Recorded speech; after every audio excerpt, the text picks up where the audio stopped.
Hello, my name is Alex, and welcome to Eclectic Eccentrics, a series in which we will be looking at some marvellous and some not so marvellous individuals who have been described as eccentric somewhere along the way. Their stories might delight, terrify, or intrigue you, but they will always entertain. Good day. Marvellous to have you here. Now let's all settle down with a nice cup of tea and get comfortable. For today, we are looking at our first eccentric woman, which is a very nice change indeed. In this episode, we are also challenging the idea of eccentricity. Is it nature?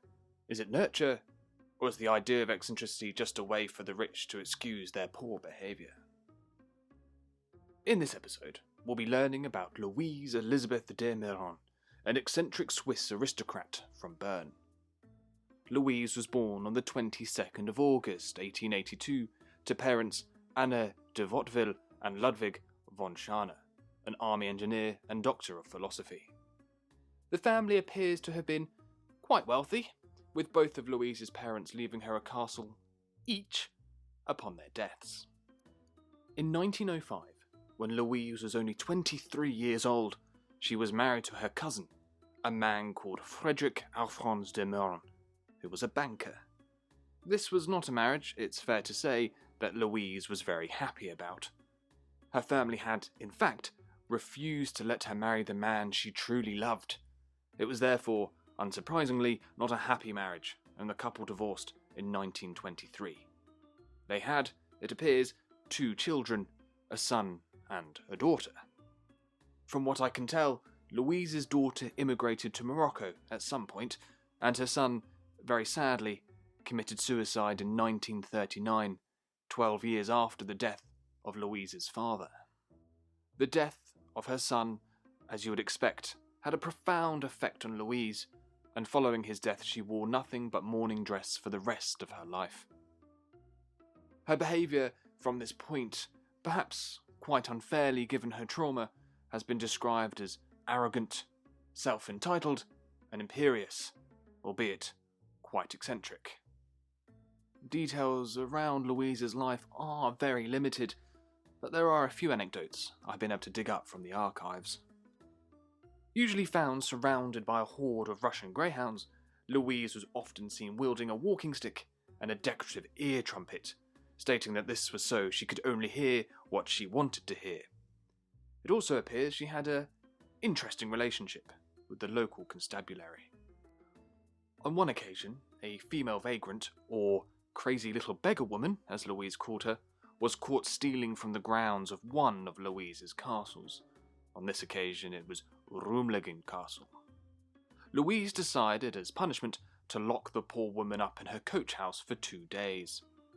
As one would probably expect, following the woman's release, the police were informed and charged Louise with false imprisonment. Undeterred, however, whilst in court, Louise produced a document from the Middle Ages which allegedly authorised the owner of Rumlegen Castle to dish out their own civil justice.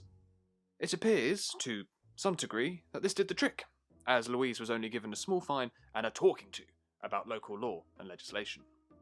This, however, was not the only time that Louise had a brush with local law enforcement. At some point in her life, Louise formed the opinion that her staff were allowed to park her car anywhere they pleased, even if this was at the detriment of other residents and road users. When her car was approached by officers, Louise would shout, "That stays there." She reportedly never bought a tram ticket either, stating it's because she was alive before the tram. Be nice if we could use similar excuses these days.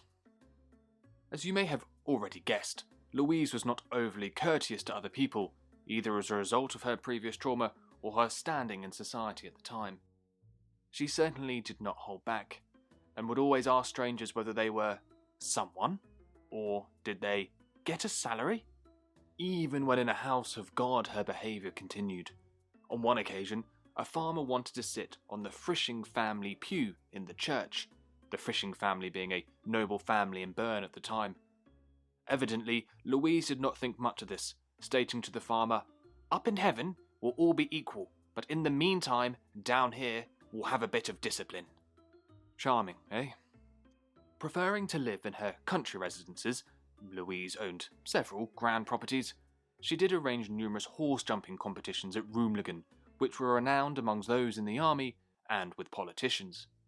It is reported that she was known far and wide for her original life and good words, though that appears debatable considering how she seemingly treated those she saw as beneath her standing. Louise Elisabeth de Meuron died in hospital on the 22nd of May 1980, aged 97. She was buried in the cemetery at Gersensee. And that is that. Undoubtedly, Louise was a curious woman who suffered throughout her life, from not being able to marry the man she loved to the death of her son following the breakdown in her marriage.